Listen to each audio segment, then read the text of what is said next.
Welcome to the Chill Talk podcast. And this is the business mindset where real life stories turn into real impact. Today we are diving into the world of fashion with a twist, not just style but purpose. My name is Robas and I am joined by a young inspiring man, the CEO of Shem, who is redefining the fashion industry of South Sudan through his creativity and sustainability, turning used materials into powerful statements, reducing wastes, and proving that innovation does not have to be expensive to be impactful. His journey has been one of vision, resilience, and hard work. Stay with us as we unpack how fashion can be used as a tool for business growth and environmental sustainability. Hello, Gift. Hi. Welcome to the Chill Talk podcast. Thank you so much. It's a pleasure. I've been following you for the longest time possible. I read about you. Thank you. And I have loved the work that you're doing, you as a person and your team. So I would like to take you back to when you were very, very little. As a kid, take us back to the memory. What kind of mindset did you have as a kid that has shaped the person who has become you today? Okay, thank you so much. I've always told people as a kid, I'd been, I would say, a mix of stubborn and a calm guy. And one vivid thing that I can remember, I was this kind of a person that never liked education so much, because I can still remember when I completed my primary 7, I had told my dad I wanted to go to a vocational school, and that time I wanted to go and do mechanics, but I wasn't allowed simply because my dad is someone that believes so much in education, and for him it was like, as long as he's alive, as long as he can afford, he wants us to study, even if it means up to us getting our masters or doctorates. He wanted that. So I was pushed so hard to get to secondary school until when I got to campus. But growing up, I loved fine art so much.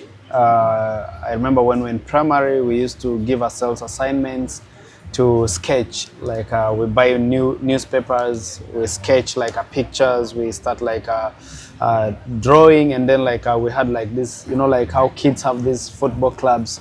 Or those, we used to call them teams. So we would use these dylons, those are colors for tie and dye, to start creating our own jerseys for playing. Then we would print our own names. And that time we didn't have fancy materials to use. We're using oil paints. So for those that know oil paints, you can understand how tricky it is to use that. But yeah, as a kid, that had been me. I loved hands-on stuff. I love things that are practical, and generally I hated school so much. Oh, that's so interesting. From what you've been saying right now, you said when you completed primary 7, you wanted to join vocational school. Sure, yeah, exactly. And any other parent, when we talk about vocational school, actually most parents do not want to hear about vocational schools. So you wanted to go and do mechanics, not fashion. Not fashion. Literally, that was, I was in Koboko, and there used to be this famous vocational school in Koboko. I just can't remember the name exactly, but it was in a place called Ombachi. And there used to be also a transit company called Truck Oil. It was one of the most famous transit companies by that time. So I just loved things to do with the cars, seeing people try to repair here and there, and I felt like maybe if I go through the path of mechanics, I would also maybe one time be among those truck drivers, or maybe owning even a transit company. You know how kids get pushed immediately by things that excite them. So literally that was it. Okay. Yeah. So what inspired you to join the world of fashion, especially upcycling? Why the change of mind from mechanics to fashion? So I think looking back, I would tell you, when I was growing up, they used to ask us, what do you want to become in future? And I loved engineering, electrical engineering, because I used to play a lot with wires. I remember there was a time I even had to destroy my dad's generator, Oh. claiming us trying to repair. So, but like when I got to senior 4, like I noticed I was performing better in art subjects, like sciences, maybe apart from math, biology, and physics. I used to be so bad in chemistry, and when I did like my USCE, that is the Uganda Advanced Certificate, I found myself failing chemistry. Instead, now I passed biology, physics, and math. But the grades that I got for math would not allow me to do sciences in A level. So for the love of fine art, I had to push. I always tell people when I joined senior 5, the first combination that I was given was biology, agriculture, and geography. But then I got so discouraged because I'm not good at reading. I was given a huge book, functional approach. Biology students will understand. So the book is so big, and I read it for 2 weeks. I didn't understand anything. So I went to the director of studies. I was like, if you really want me to fail, then you can force me to do this, but I would love to change biology with fine art. Then he was like, no, if you want arts, go for arts. If you want sciences, be for sciences. So that was when I got back to doing fine art. Like I used to sketch, I would draw imaginative composition, and until when I got to campus. So the switch, the switch to fashion, we used to take our clothes to be like resized by the tailors, and then you find yourself like those elderly tailors, they will not give you the touch of what you want. So then I felt like, how about I try to do this such that I could fit my trousers or my shirts the way I want them to be, and also the other option that I would have done was industrial art, but I felt like that was not the world that I wanted. So from 2016, I started doing fashion and design, and I was so much inspired by the Afrocentrics, the African wares, African cultures, up to about 2023, when I still kept pushing, and then I remember I started digging into the different South Sudanese cultures. But from last year, I noticed there's a bigger need because now the question is, there are a lot of tailors in town that are making the African wares. There are a lot of tailors that can make this traditional wear. So what is that one thing that is going to make me stand out?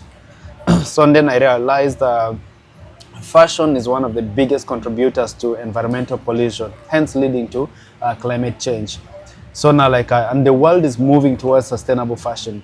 So what can I do? That was where the idea came in to start fashion upcycling, recycling used clothes to make fashion accessories, like the garments. And when I started doing that from last year, we produced some prototypes, and we noticed the market was there. So we had to now repurpose ourselves. And then joining innovation challenges, I participated in 2 so far. One was a program by IGAD, and then the most recent concluded Fashinomics Africa. So when I got into that, it gave me a sharp vision, and then I had to redefine my vision, and understood that sustainable fashion is the next big deal, because that is one thing that the world needs right now, and it would set us apart as Shem Africa. Wow, that is very, very interesting.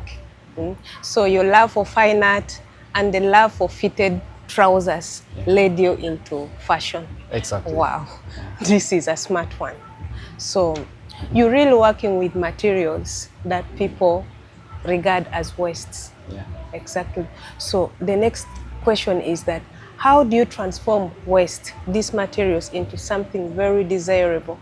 How do you transform them? So our model is very simple.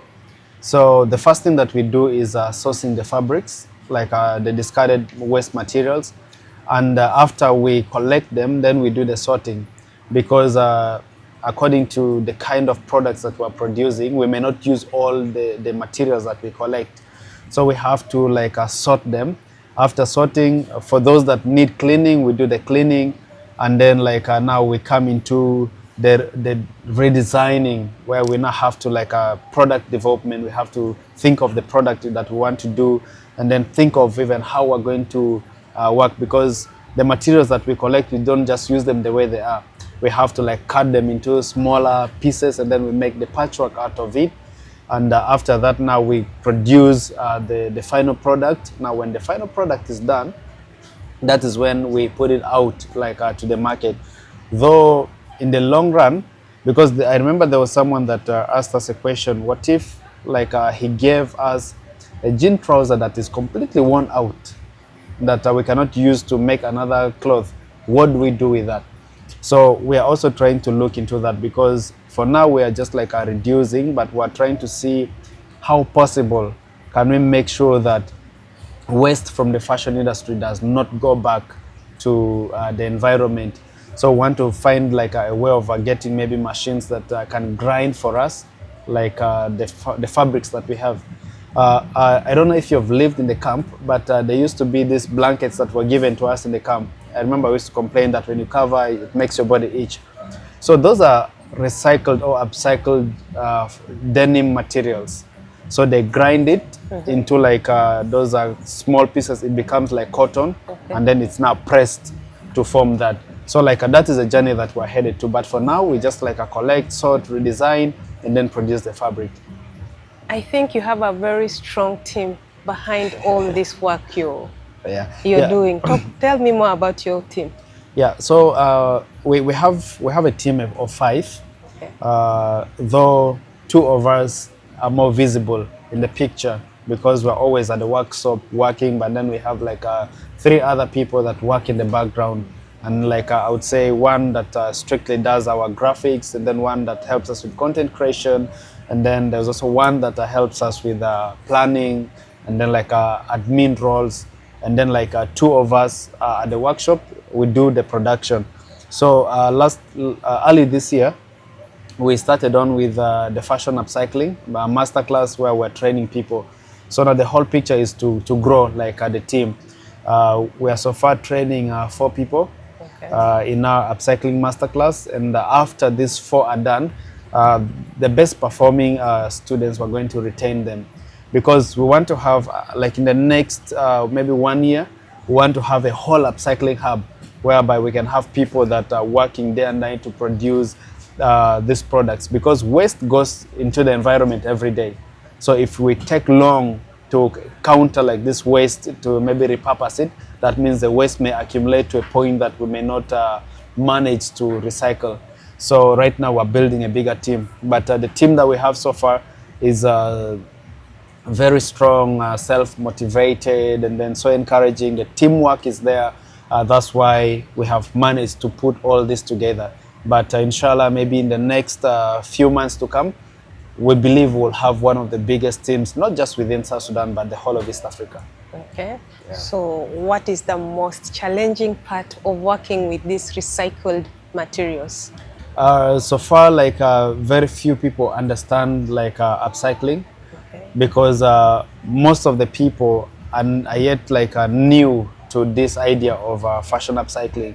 But nevertheless, most of them have started like accepting, and then like secondly, a space like Juba has one of the worst waste management systems right now. Yeah. You find waste is mixed up, like the non-biodegradable and then the biodegradable waste is mixed together.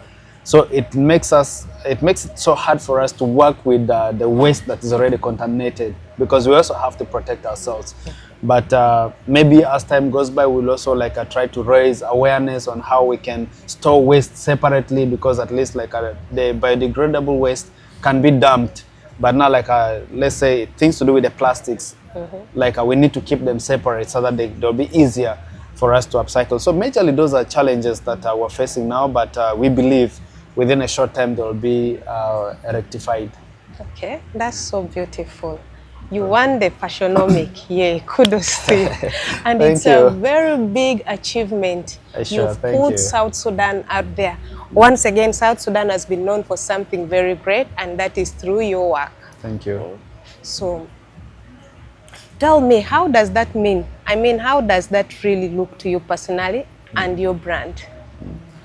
I would say it added to our credibility, because when I joined Fashinomics, like it wasn't my first time hearing about Fashinomics, because this one that we won is the 4th cohort.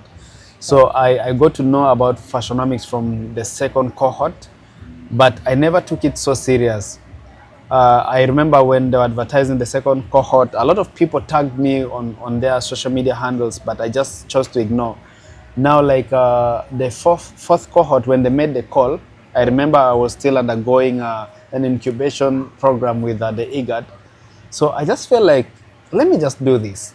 I didn't take it like a serious thing, but I was like, let me just apply, applying something for fun. And when I got shortlisted, in fact not shortlisted, when I got accepted into the program, we were more than 1,000. And when the training started, that was when I got to realize this is something serious. Like it's more serious than I thought. So from there, from the 1,000 of us were given exams to do, and when the results came out, they wanted only the top 25. So we got shortlisted and made it to the top 25. We went back to trainings, and then from there we were given presentations to do online to make it to the top 13. And now when I made it to the top 13, that is when I realized this is serious. And I needed to get. So one of my biggest motivations, that I would say without fear, a lot of people doubted me. I remember when I posted being selected among the top 25, there were people that even started commenting negatively. You don't deserve to be there. You're not even worth it. And so I took screenshots of those, and then I felt like, okay, a lot of people don't know me, and I have this gift inside me that I need to show the world. Yeah. So now I had to take it more serious, and when we did at the final presentation of the top 13, they wanted top 3, only 3 people to go through from the 13. So I started asking myself if I don't make it to the top 3, what's going to happen? That means people will feel like, yeah, they will get a justification. So from there we did this whole thing, and then when we're having the awarding ceremony, I didn't even see it coming. I was telling a colleague of mine, even the way I was dressed, I just wore a t-shirt and I was seated on the camera. And they started announcing. So when they mentioned my name, I didn't believe until when they projected me on the big screen and then asked me to give a speech, as one of the winners. So that was the whole turning point. I remember I was in Uganda, I was next to my mom, and after I finished, I told my mom, we made it. She laughed, and then I was like, so here, what next? I was like, we won $10,000. Wow. And then she told me 500 is mine. I was like, Mom, only 500, We started making a lot of jokes. But at the end of the day, I was so happy. It was one humbling moment for me, because I remember the next person that I had to call after that was my cousin, because I kept talking to my cousin about this, how scared I was, and how my aunt really wanted to see me win things like this. And I felt like since my aunt passed on, she was the closest person to me. So when I talked to her, all of us broke into tears because we didn't see. But nevertheless, I just decided to delete the screenshots that I kept, the negative comments, because I felt like this is God that is doing this. So I don't have to maybe be proud of it. But I would say it's one of the most humbling moments for me, and I'll always keep thanking God for that. And it has opened ways for Shem as a company. A lot of people are now reaching out to us, wanting to collaborate. They want to get to know, okay, what is Shem about? Even people that knew Shem, but they never believed, at least now they have seen the credibility in the work that we're doing. But at the end of the day, I would say this is one of the life-changing things that happen for me as a person, and then for Shem as a company, because now I can walk to spaces and then people feel like, yeah, I think they congratulate and they feel like what you're doing is right, keep up. Even the people that doubted, some of them we met physically, and then they're like, yeah, by the congratulations. And in my heart I was like, but you doubted the whole thing. But at the end of the day, yeah, we give the glory to God. Yeah, we give the glory to God. Yeah. So they say, do not allow your limitations stop you from trying new things. And for people who are always negative about people, you're not God, because at the end of it all, God is the final judge. That's so right. I just want to say we are very much proud of you for what Thank you you've so done. much. I'm humbled. Really very, very proud of you, because you've taken South Sudan steps ahead. Thank you. So, . 。 . 。 . 。 . 。 . 。 . 。 . 。 . 。 . 。 . 。 . 。 . 。 . 。 . 。 . 。 . 。 . 。 . 。 . 。 . 。 . 。 . 。 Thank you. 。 So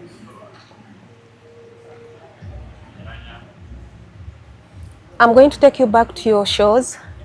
You've had so many successful, I think 2 so far? Yeah, Yeah. two events. And I've been so glad that the one for last year, I've really attended it, and I've seen the great work you've put in.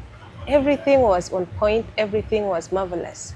Again, you've put South Sudan on the map, because I followed that show right from the moment, from the grand moment to the shows, and I saw there's so many comments on the shows.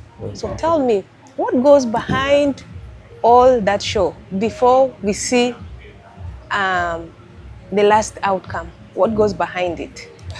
Behind the scene. So the story of this event is funny. You know, when I came to Juba in 2019, I literally didn't come as a fashion designer. So I came just the way I am with a small backpack. I didn't carry any machine. And I started hustling. I met a friend of mine, he's called SBZ, and I'll never forget him. He told me a gift: when you're in Juba, forget whatever thing that you've studied. Even if you get work as a cleaner somewhere, as long as it pays you, do it. So when we had that conversation, I walked out from their shop, and then I found certain old man. He was working, and then I requested if I could join the guy. We started working, and then from there I left. The story is long, but I got myself so much into talent management, like working with artists, like different artists in their teams. And in 2024, I met one lady I would call a phenomenal lady, and we were having series of conversations. And this was like, Gifted, I looked through your profile and you're a great fashion designer. What happened? Why the switch from fashion to talent management? I want you to come back to fashion. So I sat back and then I was like, okay, how do I even get back to fashion? So I thought of the event Roots and Culture Reimagined to be like the comeback. So that time I remember I went home, dusty machine, I removed the machine, wiped off the dust. I had like some few fabrics to work on, but to show like this lady's commitment and how she was willing to support, she bought like materials and brought to me kitenges and then like some cultural materials, and then she gave me money. She gave like $300. Wow. So like this is my contribution. Start from there. So we did the first edition, and the people that came alone, like they changed my mindset, because like when we're doing this, in the beginning it was more like me alone, and then when I saw the profile of people that were coming, I had to ask for help. Another friend of mine joined me to do the outfits. So we made like the first event went through, and then like 2025, that was last year, from around Jan, we decided to not have the physical shop that we had. But for the most recent event that you attended, I think it was one of the most hectic, because personally I love perfection. I would say I'm kind of a perfectionist, and I work with a lot of pressure. So from there, when we started, I have like one of the ladies, the seamstress that I was working with, she played a very huge role. So like the pressure from putting the outfits together, planning the event, how it's going to work, getting models. I remember when we did the model casting, I even got scared, because I went there like about an hour before the casting and there were no people. I was like, a model is going to come. So the guys that were doing the production came and then they told me, just give it time, people will come. But when it clocked around 2, there were so many models that came. I was telling some guy that I even got emotional, because we wanted only 12 models. So we pushed to 20, but there were more than 40 models that came. So putting all those together, and then like to the day of the show, the production, the team was great. I didn't really work alone, because I remember like 2 days to the event, like my team told me, Gift, you've worked so much, take rest now. And if you noticed, during the day of the event, I even sat down to watch. Yeah. Because there were people that were working, there were people backstage, because now backstage we had like the models to dress up, to prepare them for the stage. We have like the MC, we have someone that has to make sure that the guests are seated well, like maybe they have some water to drink and stuff. So there's a lot of pressure backstage. But when people look at it, I always tell people it's just like a website. When someone gives you a website, it looks so clean. But when you're given the dashboard and then you see the codes, it's like so rough. But at the end of the day, there were a lot of people that came on board. I remember there was a Tide. Tide, the organization, they came to support, and then like the Chill Talk podcast, there was Most Damian, Such Graffiti, there was a solar company, I can't just remember the name exactly, but a lot of people came, so it was more of a joint thing to make sure that this event came into success. But the back of it, it was really rough. But I'm just so humbled that at the end of the day, people enjoyed. You were there. I saw you on the runway, and yeah, it was a nice one. I was so humbled. That's so beautiful, really. You talked about the modeling. Through these two shows, has this modeling, like the people who modeled, did roots and culture open any way for these models? Not directly, but we got testimonials, most especially when we were doing the casting for last year's event. There were some models that worked for us first in Uganda, the Brian's fashion show.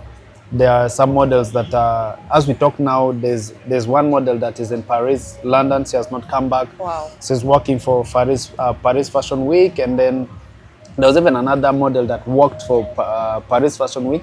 She came and worked for us like last year. Wow. So indirectly it has opened, because what we do right now is we're just creating the platform. Like people will see that because for you to get these gigs outside, you need to show your portfolio, and if you have not been working, if you have not been getting gigs as a model, it's so hard for you like to get bookings outside. Yeah. So literally that's what we're doing, and it's happened indirectly, not us like directly opening the way. Okay. Yeah. You talked about training people. Yeah. So you're training people and creating opportunities. What pushed you into training people, not just sitting down and building yourself? So personally, I look so much at impact, because now the question is maybe 5 to 10 years from now, I'm going to be so old to sit on the machine. So what is going to happen? Does it mean the Shem Africa legacy is going to die? And secondly, I believe a lot of people are financially unstable, not because they don't have knowledge or they don't have qualifications. A lot of people have gone to school, they have papers in their houses, but they lack like the job space, like they're literally limited jobs right now. So why we decided to do the training, or why I thought of doing the training, I feel like I need to share my skill with people, want to empower them, most especially the young men and women, and even like the elderly women, like to empower them to make sure that they can earn a living out of a skill that they're going to learn. And then like creating the impact, just like I was telling you, we're trying to work so hard to make sure that maybe in the next few months or by next year, we should have one of the biggest upcycling hubs within East Africa. That means we need people to work. So like we can only achieve this through the trainings, but the love to share what I know is one of the things that pushed me so hard to make sure that we start having like these trainings that we have. Okay, that's so good. So you're planning to open the biggest upcycling hub in South Sudan? South Sudan and East Africa. And East Africa. Yeah. So what are the biggest challenges that you're facing? So right now, yeah, right now I would say for us to achieve that, one of the hardest thing to do is finding like an affordable place and a conducive place to make sure that we have this upcycling hub. But and then like the different policies that we cannot talk about, people have talked about it and nothing has changed, things to do with taxations and stuff, like policies that do not favor SMEs or like a young entrepreneurs within the country. But one thing that we're looking forward to is we're not trying to see how to solve that. We're trying to see how we can partner with different organizations that have projects related to climate change and climate action to help us, because we're looking at maybe in the next 5 years, if we can buy a land of our own and put structures like of our own to make sure that we have like a vast space, because now right now we have not yet started using a heavy like industrial machines, but time is going to come when we'll start using them, and we may have to use with we may have to start like maybe dealing with huge or bulky materials. So like having these small spaces may not be enough. So like those are some of the challenges and how we intend to solve it. So inshallah, like maybe I said in a few months, I mean few years to come, we shall have that. So minimal challenges like having a conducive space for us, and then like maybe I talked about the waste earlier, the waste management system that we may not repeat again, and then also like the human resource, and through the training we're trying to address that as well. Okay. Yeah. So maybe in the next 5 years to come, you're planning to open a very big fashion academy in Sure. South Sudan. Yeah. If you have the resources, Sure. inshallah, the resources will come. True, yeah, sure. The resources will come. So we're going almost to our conclusions. I would like you to look there at my camera and talk to someone, because your journey has been one of motivation. You've been having people who have been talking to you, pushing you. You deviate, they pull you and bring back. Yeah. You have great friends and families who have really pushed you throughout this journey. So talk to a young person who might be having the skills or the talent, but is not having the resources right now. Or fear is holding the person down, fear of negative comments, fear of how the person is going to be perceived. What advice will you have for such people? It's okay. Thank you so much. So one of, I remember posting a few weeks ago, one of the biggest problems that me as gifted first was procrastination, and then the fear of starting small. So you out there as a young entrepreneur, if you already have the skill, I would say that skill is already like your monetary value. So one thing that you need to do is, I always say, start wherever you are. Like stop painting a bigger picture that you may not achieve. It took me very long time to start what I'm doing right now, just because I had like a bigger picture, a fancy space that I thought I would want to have. But identify the people that need your skill, and then monetize them. Start giving them services for them to start paying you for the service that you've done. And then like one thing that I've always said, if your friends don't support you, then you need to change your circle, because like you have to start from within yourself, your friends, your family, and those are the first people that will start to push you so hard. So stop waiting, because now if you take too long, like you may never start. So start wherever you are, with the little that you have, the friends that you have, the family that you have, and then bit by bit. But one thing that you should always keep behind your mind is have your vision clear, have a very good saving culture, and that will prepare you to have the dream job that you want to do. Wow. My biggest takeaway is believe in yourself and do the best and leave the rest to God. Thank you. Your company that you keep should be one that adds value to you, not one that discourages you. Sure. If you find anyone who is always very negative about you, you have to think twice. That person, you really don't need that person as a young person here in South Sudan. That's true. Thank you so much, Gift. Thank I you, am please. so much honored to have you here. And I hope your story will inspire someone out there to start something very great. Your story will inspire someone that you do not have to have expensive materials or have all the resources to start something. You need to start from somewhere, and with time, everything will fall in place. I really appreciate you, and thanks for honoring this invite here. This is the Chill Talk podcast and the business mindset, where real life stories make real life impact. Stay tuned until next time. Bye-bye.